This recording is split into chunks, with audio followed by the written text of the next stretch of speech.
So first of all congratulations to everyone जिन्होंने भी IBPS PO and clerk दोनों जो है एग्ज़ाम क्रैक कर लिए हैं, और जिन लोगों का नहीं हो पाया है तो आप लोगों को ज़्यादा डिसहर्टन होने की ज़रूरत नहीं है। अभी काफ़ी अपॉर्चुनिटीज़ हैं आपके 2025 में, जिसमें आप जो है प्रिपेयर कर सकते हो आगे। ठीक है, तो आप लोगों को ऑलरेडी पता है I am working in a public sector bank as an officer.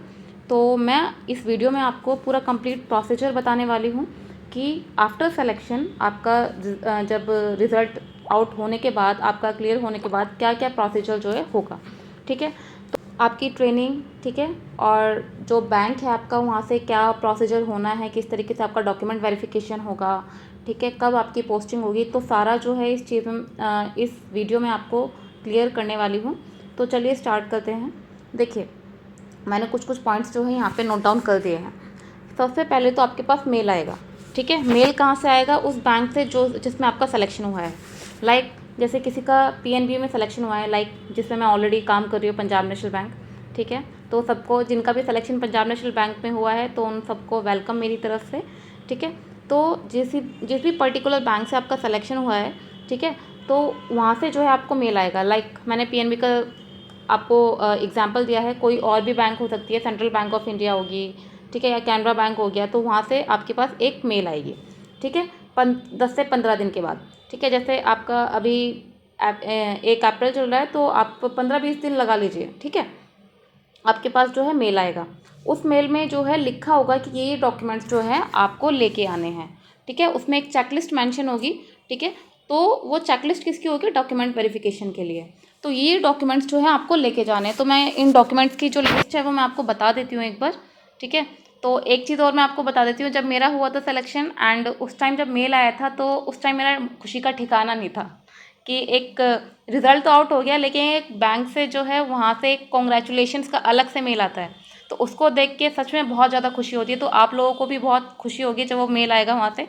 ठीक है, तो सबसे पहले मैं कुछ डॉक्यूमेंट आपको बता देती हूँ जो आपको लेके जाने हैं। कुछ नहीं, सभी डॉक्यूमेंट बताने वाली हूँ। सबसे पहले तो आपको 10th और 12th, ठीक है, दोनों की मार्कशीट। ठीक है, 10th की मार्कशीट आपको पता है ना किस लिए यूज़ होती है? वो आपके बर्थ सर्टिफिकेट, ठीक है, आपका जो बर्थ डेट है उसको वेरीफाई करने के लिए। ठीक है, तो आपका जो 10th में है वही आपके एप्लीकेशन फॉर्म में होना चाहिए सेम। ठीक है, दूसरा आपका स्कूल का कैरेक्टर सर्टिफिकेट। जब आप स्कूल से पास आउट होते हो तो 12th क्लास में आपको एक कैरेक्टर सर्टिफिकेट मिलता है। ठीक है, वो होना चाहिए आप लोगों के पास। तीसरा है आपके पास ग्रेजुएशन। तो ग्रेजुएशन में आपकी 3 चीज़ें आती हैं। फर्स्ट ऑफ ऑल आपकी डिग्री। ठीक है, डिग्री, अगर डिग्री आप लोगों को नहीं मिली है, आप लोग ने अभी कुछ टाइम पहले ही जो है ग्रेजुएशन की है, तो आप लोग जो है प्रोविजनल सर्टिफिकेट लेके जा सकते हैं। ठीक है, अगर डिग्री नहीं है, अगर डिग्री है तो वो लेके जाइए। ठीक है, उसके बाद मार्कशीट आपकी किसी किसी की जो है कहीं कहीं यूनिवर्सिटी में जो है आपको पूरी कॉन्सोलिडेटेड मिलती है, यानी कि डिग्री और मार्कशीट दोनों साथ में। ठीक है, तो वो भी चल जाएगी। उसके बाद आपका कैरेक्टर सर्टिफिकेट। कैरेक्टर सर्टिफिकेट जो है आपको कॉलेज से ही मिलेगा।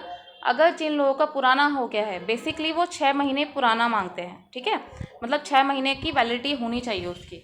अगर 6 महीने से ज़्यादा पुराना है तो आप लोगों को क्या करना है, कॉलेज जाना है, आपको वो रिन्यू करके दे देंगे। मेरे कॉलेज में भी, मैं भी ये DU से पास आउट हूँ, तो वहाँ पर भी जो है न्यू मेरा मतलब काफ़ी पुराना हो गया था, तो मुझे नया बनाकर दे दिया था। तो आप लोग भी जाके बनवा सकते हो अगर आप लोगों का पुराना हो गया 6 महीने से ज़्यादा। ठीक है, उसके बाद आपका कंप्यूटर सर्टिफिकेट। तो ये जो चेकलिस्ट बता रही हूँ ना मैं आपको, ये PO एंड क्लर्क दोनों के लिए है। ठीक है, तो कंप्यूटर सर्टिफिकेट जो है PO के लिए नेसेसरी है, आपको क्लैरिकल में काम नहीं आएगा ये। ठीक है, ओनली फॉर PO। ठीक है, कंप्यूटर सर्टिफिकेट भी आपको कब चाहिए? अगर आप लोगों ने 10th 12th या फिर आपकी ग्रेजुएशन में कोई भी IT का सब्जेक्ट, IT या कंप्यूटर का सब्जेक्ट कोई भी आपके पास नहीं था, तब आपको कंप्यूटर सर्टिफिकेट चाहिए। अगर आप लोगों के पास 10th में था, 12th में था, लाइक मेरे पास 10th में जो है मैंने संस्कृत की जगह IT लिया था, तो मेरा वहाँ पे काउंट हो गया था वो, तो इसलिए वहाँ पे कोई प्रॉब्लम नहीं हुई। अगर जिन लोगों के पास IT का कोई भी सब्जेक्ट नहीं था, तो आप लोग जो है कंप्यूटर सर्टिफिकेट कहीं भी आप बन जाएगा, किसी भी आप ये क्या इंस्टीट्यूट वगैरह से आप बनवा सकते हैं। ठीक है, उसके बाद हो गया आपका कास्ट सर्टिफिकेट, वो तो आपको लेके जाना ही है, सबसे ज़्यादा मैंडेटरी चीज़ है। उसके बाद आपकी मेडिकल रिपोर्ट। मेडिकल रिपोर्ट आपको कहाँ से बनवानी है? अब मैं अपने टाइम का बताती हूँ। जो हमारी बैंक थी, हमारी बैंक में खुद जो है जो डॉक्टर्स थे वो अलॉट किए हुए थे अलग अलग सेंटर पर। तो हमें लिस्ट दी गई थी कि ये डॉक्टर हैं, आप इनमें से किसी के पास भी जाके अपना मेडिकल चेकअप करा सकते हैं, और वही रिपोर्ट हमारी लगती थी क्योंकि वो पीएनबी से अलॉटेड होता था। ठीक है, तो मैं वहाँ पर गई थी वही डॉक्टर के पास जो कि पीएनबी से अलॉटेड था। तो उन डॉक्टर ने हमारा चेकअप किया, एक्सरे वगैरह, ठीक है, ब्लड टेस्ट वगैरह, बेसिक जो टेस्ट होते हैं, तो उसकी रिपोर्ट उन्होंने बना के दी। वही रिपोर्ट जो है वहाँ पे हेल्पफुल हुई थी। ठीक है, और उसके बाद जो है ये तो चीज़ रही जो आप लोगों को लेके जानी है। ठीक है, ये सभी डॉक्यूमेंट वेरिफिकेशन के टाइम पर आप लोगों को डरना नहीं है। ठीक है, बहुत सिंपल होता है डॉक्यूमेंट वेरिफिकेशन में, कुछ भी ऐसा टिपिकल नहीं होता है कि वहाँ पे डरना है। ऑल्दो मेरे को खुद डर लग रहा था, नर्वसनेस काफ़ी हो रही थी। ठीक है, तो आप लोगों को वो चीज़ नहीं करनी है। उसके बाद जो वहाँ पे एचआर होंगे, ठीक है, वो लोग जो है आपके डॉक्यूमेंट्स को वेरीफाई करेंगे। ठीक है, और जैसे, और ये तो हो गए डॉक्यूमेंट जो आपको लेके जाने हैं। साथ में कुछ फॉर्म्स हैं जो कि बैंक आपको देगा। ठीक है, आपको कोई साइट बता देगा, यानी कि पीएनबी की ही साइट, कि वहाँ से, सॉरी पीएनबी की नहीं, मतलब अगर आप लोग किसी और बैंक से हो तो वहाँ पर वो लोग बता देंगे कि इस साइट पर जाके जो है ये फॉर्म्स डाउनलोड करने हैं और आपको फिल करके देने हैं। तो ये कुछ फॉर्मेलिटीज़ होती हैं जो आपको कंप्लीट करनी होती हैं डॉक्यूमेंट वेरिफिकेशन के टाइम पर। वैसे ज़्यादा टाइम का नहीं होता है, बस वो टाइम आपको बिठाने में टाइम लगा देंगे। ठीक है, चाय पानी थोड़ा आपका नाश्ता करा देंगे, तो वो पूरा दिन ही ले लेते हैं ऑलमोस्ट। ठीक है, तो इस तरीके से जो है आपका डॉक्यूमेंट वेरिफिकेशन होगा। उसके बाद जो है आप लोगों को ट्रेनिंग के लिए बुलाया जाएगा। सबसे जो इंटरेस्टिंग चीज़ लगती है बच्चों के लिए, एक एक्साइटमेंट वाली, तो हमें बहुत एक्साइटमेंट थी ट्रेनिंग के लिए। तो ट्रेनिंग जो है आपकी पीओ के लिए आपकी 1 मंथ की होती है। ठीक है, और जो क्लैरिकल होता है, क्लैरिकल की ओनली 15 डेज़ की। ठीक है, तो 1 मंथ में जो है आप लोगों को ऐसा नहीं ट्रेनिंग में कि बहुत स्ट्रिक्ट ट्रेनिंग होती है।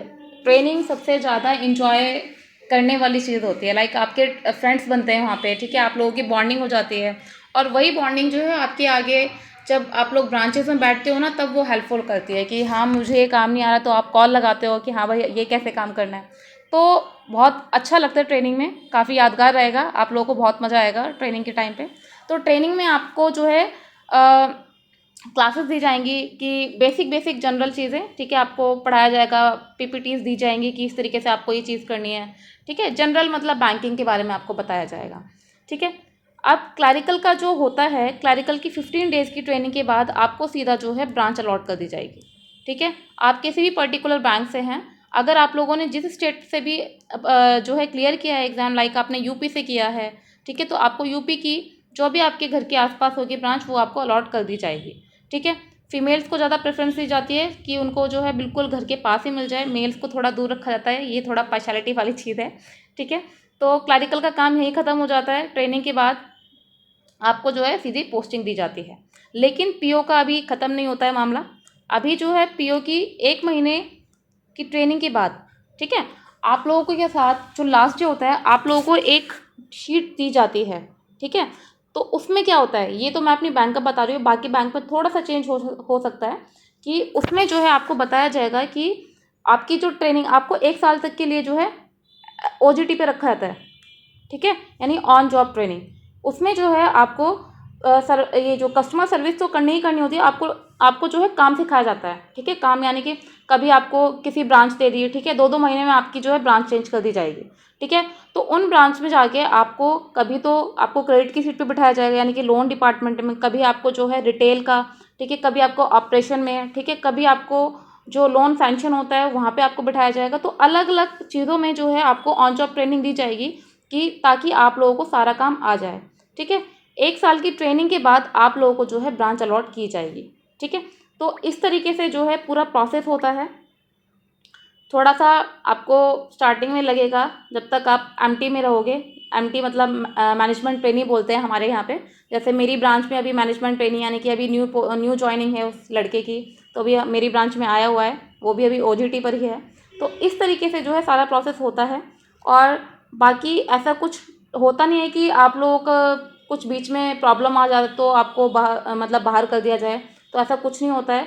थोड़े बहुत जो है इशू आते हैं। इशू लाइक जैसे आपका इंटरव्यू में कुछ डॉक्यूमेंट्स है, अगर आप लोगों ने वहाँ पे एफिडेविट दे दिया है किसी चीज़ में, जो छोटी मोटी मिस्टेक्स होती हैं, स्पेलिंग या कुछ, तो आपको वो जो है चीज़ें बस ठीक करके लेके आनी है डीवी में। अगर डीवी में भी आपकी कुछ डॉक्यूमेंट आपके भूल जाते हैं तो ऐसा नहीं है कि आपको निकाल दिया जाएगा, ऑल्दो आपको अपनी तरफ से गलती बिल्कुल नहीं करनी है, ठीक है। सारे डॉक्यूमेंट ध्यान से लेके जाने हैं, कुछ भी मिस्टेक नहीं करनी है, ठीक है। मतलब कुछ होगा नहीं ऐसा कि हाँ आप लोगों को ज़रा सी मिस्टेक के लिए इतना सारा सिलेक्शन करने मतलब इतना सारे एग्जाम क्लियर करने के बाद आप लोगों को एट द एंड आपको निकाल दिया जाएगा छोटी सी मिस्टेक के ऊपर, तो ऐसा कुछ नहीं होगा।